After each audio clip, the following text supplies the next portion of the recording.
Bom dia a todos. E, inicialmente, eu quero agradecer a Regina por esse momento que ela nos está propiciando. Foi, primeiro, poder rever companheiros de trajetória, de luta, né? Rever o nosso líder, legítimo e carismático,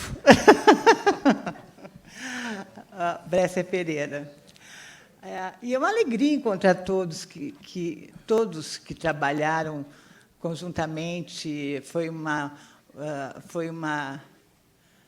luta em que tivemos que nos unir e tivemos que batalhar diariamente para atingirmos o que conseguimos. Alguns podem achar pouco, mas nós achamos muito. Então, Regina, de coração, meu profundo agradecimento.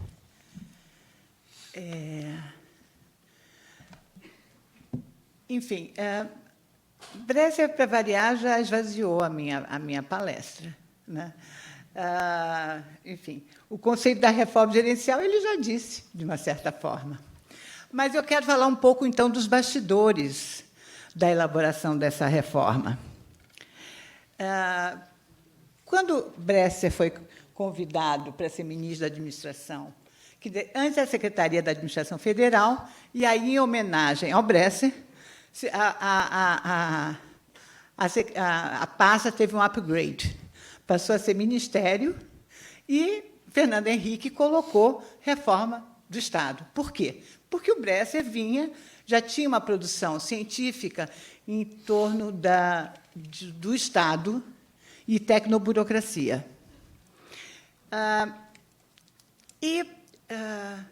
A primeira pergunta que ele fez, quando chegou no governo de transição, lá no Banco do Brasil, na Fundação Banco do Brasil, é um centro cultural, que hoje tem exposições, e, aliás, virou, na realidade, agora o locus dos governos de transição desde então, né, desde Fernando Henrique.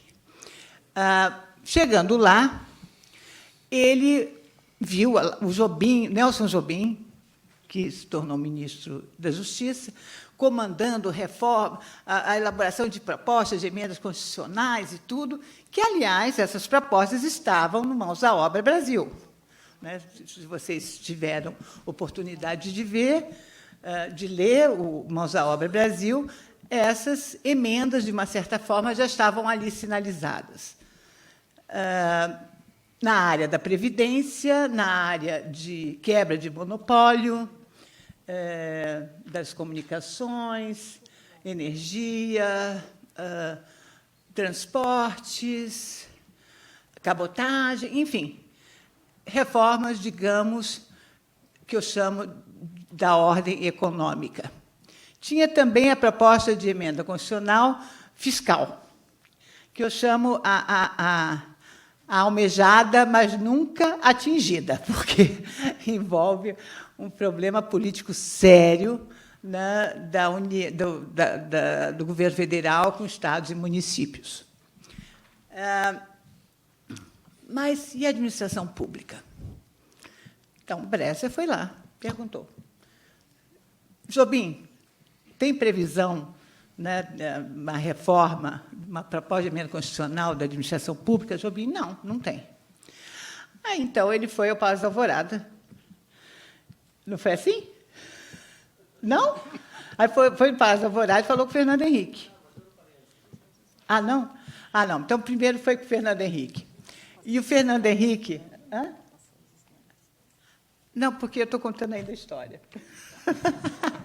Esses 10 minutos vão me matar, Regina. Os 20 já estavam me matando, agora 10, então complicou. Então, aí, na conversa com o Fernando Henrique disse o seguinte: não está previsto, mas... Eu disse, mas eu gostaria e tal, enfim. Aí disse, bom, daquele jeito, Fernando Henrique, né, dizem que os tucanos ficam em cima do muro. Então, ele disse, nem sim, nem não, muito pelo contrário. Ou seja, ele disse, na realidade, não quis obstruir a iniciativa do Bresser, mas também não deu apoio. E, na realidade, nas entrelinhas, ele quis dizer o seguinte, olha, se der problema, nós vamos retirar essa emenda, essa proposta de emenda constitucional. Bom, para a gente conseguir, dentro do governo, a própria aprovação da emenda constitucional foi muito problemático. Porque, primeiro, a visão que se tinha da reforma da administração pública era uma reforma, digamos, eu diria, seria uma perfumaria, entendeu? Não seria nem repaginada. Eu não diria que seria, não poderia nem chamar de reforma. Colocava, basicamente, a questão de aperfeiçoamento, profissionalização do servidor público, a questão do mérito, de desempenho, e acabou. Mas, para o Bresser, era algo muito maior, muito mais amplo. Bom, então, a partir daí, a gente já começou a ter problemas dentro do governo. Né? Por quê? Para a área econômica, aquelas reformas voltadas para o mercado, iriam necessitar de muito apoio político no Congresso. Então, como ainda exigir mais por uma reforma da administração pública que iria mexer com milhões de servidores no país e teria muita oposição, né, política, que poderia comprometer o andamento das demais reformas. Bom, e isso, inclusive, na entrevista que Fernando Henrique me deu em 2002, ele disse o seguinte, que o Bresser, um visionário, levou isso como... Além de visionário, foi um missionário, porque, apesar de toda a oposição do governo central, ele conseguiu dar continuidade à implementação da reforma. Aí, a reforma como um todo, e, sobretudo, a reforma constitucional. Então, nessa entrevista, Fernando Henrique deixa muito claro exatamente a posição dentro do governo, e ele chama governo central, em relação às questões que, na época, Bresser Pereira começou a colocar. E é claro que essa oposição, já dentro do governo, uniu mais ainda o grupo, né? Nessa batalha de conseguirmos os avanços que, na realidade, alcançamos. Bom, ainda no discurso de posse, acho que o Bresser já coloca ali, digamos, as suas grandes diretrizes, né? Ele coloca a necessidade da reforma fiscal, enfim, economista como ele é, claro que ele tinha que falar nisso, né? A reforma da estratégia de desenvolvimento, no plano econômico e no plano social. E aí já introduz as parcerias com a sociedade civil, e tendo, inclusive, como parâmetro a própria Fundação Getúlio Vargas, que ele tinha grande, enfim, professor da Fundação, ele enfim, percebeu que... E a Fundação, inclusive, Fundação Getúlio Vargas, foi financiada pelo governo federal durante muito tempo. Então, ele percebeu assim, que ali seria um campo que deveria ser explorado para a prestação de serviços públicos de ordem social com eficiência e com qualidade, que essa era a sua experiência pessoal. E aí, o terceiro ponto que ele coloca é a reforma do aparelho do Estado sobre burocracia, e aí ele coloca como ponto central a valorização do servidor. O aumento da competência do serviço público, profissionalização, administrador de alto nível, remuneração por desempenho, enfim. E ele coloca também a descentralização do que ele chamou federalismo das atribuições, das competências, né? Ou seja, a necessidade de descentralizar para estados e municípios grande parte dos serviços públicos. E aí ele começa a colocar uma questão muito importante, que era necessário aproximar a ação da decisão, a decisão da ação, né? Que Brasília não poderia ficar, não teria condições de determinar para o país inteiro, ainda mais um país de dimensões continentais, exatamente todas as ações que deveriam ser implementadas em estados e municípios, sobretudo quando nós temos diferenças culturais e regionais tão fortes. Seu raciocínio acabou, eu diria, se completando com a visita que fizemos à Inglaterra, ao Reino Unido, em que lá tomamos conhecimento, quer dizer, as organizações sociais, de uma certa forma, já estavam delineadas, a necessidade de ter um núcleo do Estado também esteve presente no seu discurso, mas foi nessa visita em Londres que se completou o quadro, que é da atividades exclusivas do Estado, com o programa Next Step Program, né? E logo em seguida dessa visita, nós fomos a um seminário. Não, fim não. Me recuso. Ministra interina tem direito a mais tempo? Nesse seminário em Santiago de Compostela, foi muito interessante, porque o Brasil foi o último país a apresentar o seu paper. O Bresser levou o paper sobre a emenda constitucional, que era o que nós tínhamos avançado. Esse seminário aconteceu em março. Aí foi muito interessante. O que nós vimos ali, cada país fazendo sua apresentação, foram 3 dias de apresentação, e que nós vimos que todos os problemas eram comuns, né? Tanto dos países desenvolvidos quanto dos países em desenvolvimento, né? com as suas semelhanças. E aí foi muito interessante que não é um problema só brasileiro, é um problema do mundo inteiro, né?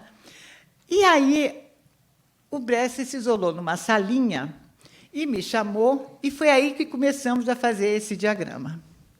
O diagrama que foi o framework, na realidade, do plano diretor, que, na realidade, foi ele que fez. Eu fiquei ali de aluna, né, e ele provocando a discussão, e eu era a única ali presente com quem ele poderia ter essa interlocução. E, basicamente, foi a partir daí que todos os programas foram montados na reforma gerencial, né? Que todos já conhecem, eu não vou repetir, né? O núcleo estratégico, atividades exclusivas do Estado, atividades não exclusivas e produção para o mercado. Bom, mas, basicamente, quer dizer, fizemos todos os projetos, montamos todos os projetos, e aí foi muito importante que esses projetos, esses programas foram construídos, não foram assim, vieram prontos. Na realidade, foi uma construção. Foi uma construção em que, em cada discussão com setores da sociedade civil, com setores do funcionalismo público, com o pessoal de carreiras, enfim, com cada um, com os consultores internacionais, todos contribuíram para o aperfeiçoamento desses programas, para a construção desses programas. E, na realidade, eu diria que, pelo seu caráter inovador, nós tivemos, e nunca existe o incentivo para você fazer a reforma, ainda mais com o governo central não dando tanto apoio, eu dizia o seguinte: a gente vai ter que rodar bolsinha para conseguir entidades que queiram participar desse nosso projeto. Conseguimos o Inmetro, que está aqui, o Ricardo, nossa, que foi fantástico, o IBGE, via Simão Schwarzman, que era o presidente, que estava encantado com as propostas. Nas organizações sociais, começamos com parcerias com o MCT, na realidade, o Silom foi o primeiro, que é o CNPEM e a BT-Luz. E conseguimos, aí foi estratégico, conseguimos a Roquete Pinto, porque aí colocamos o pé na presidência da República, porque a Roquete Pinto estava na presidência da República com o Sérgio Amaral, com o embaixador Sérgio Amaral. Mas, enfim, mas o que importa é o seguinte, que essa reforma, na realidade, em todos os seus programas, projetos, teve os seguintes princípios, que eu acho que, para mim, são os princípios os princípios da reforma gerencial. Primeiro, foco no cidadão, porque, até então, a administração voltada para si mesmo e não voltada para o cidadão. Controle de resultados. Isso é muito importante. Você não fazer o controle a priori, mas sim a posteriori, em cima dos resultados. E aí eu sempre falava isso nas minhas palestras, quando eu fui diretora da CAPES, diretora de programas, na concessão de bolsas, eu dava o exemplo da concessão de bolsas de estudo. Sempre no final do ano a gente tem que fazer o tal do relatório de gestão para o Tribunal de Contas da União. Aí, qual era a nossa tradição? Concedemos X bolsas por área do conhecimento, por região, por estado, enfim, instituições públicas, federais, estaduais, municipais, enfim. Mas nunca analisamos o resultado desse investimento. Nunca analisamos realmente o impacto ou mesmo a qualidade dessa formação. Né? Quer dizer, nós víamos sempre, colocávamos o meio e nunca os resultados. Né? Nunca houve uma análise de resultados, mas só análise dos meios. A bolsa de estudos é meio, não é resultado. Bom, enfim. Mas, para isso, para conseguirmos os resultados, precisamos de flexibilidade da gestão, que é um princípio, transparência, controle social e participação, né, da sociedade civil, e valorização do servidor. E aí, na valorização do servidor, não só a questão das carreiras, que foram importantes, na revisão da estrutura de remuneração, mas a ENAP foi fundamental. E aí eu quero mencionar a equipe maravilhosa que assumiu a ENAP, liderada pela Regina Pacheco, Evelyn, a Vera Petrucci, e o Carlos Morales, o Maurício, enfim, um grupo que transformou a ENAP. Quando eles chegaram na ENAP, para vocês terem uma ideia, só tinham 4 ou 5 salas de aula. A burocracia tinha ocupado todos os espaços da ENAP, a Escola Nacional de Formação de Servidores Públicos, hein? De capacitação de servidores públicos. Só tinham 4 salas de aula. Esse grupo transformou a ENAP e de 4 para 25 salas, com cursos de forma ininterrupta. Foi assim. E se a gente quer realmente mudar a administração pública e consolidar essa reforma gerencial, a gente tem que mudar as cabeças das pessoas. Então, a capacitação é fundamental nesse processo. É só por aí que nós vamos poder mudar essa cultura, que, para mim, é o grande desafio da reforma gerencial. É você realmente mudar a cultura que predomina no setor público, da burocracia desnecessária, da cultura da desconfiança, para termos condições de introduzir uma cultura gerencial com foco no cidadão, com controle de resultados, com flexibilidade de gestão, sem esses controles inúteis que só fazem aumentar o custo dos serviços, sem melhorar a qualidade, pelo contrário, e que, basicamente, possamos criar espaços para a participação da sociedade civil. E isso começa exatamente com o servidor público. Bom, infelizmente, eu tenho que acabar. Obrigada. Desculpa, 20 minutos. Mas não deu. Ganhou 20 minutos. Paulo Modesto, por favor.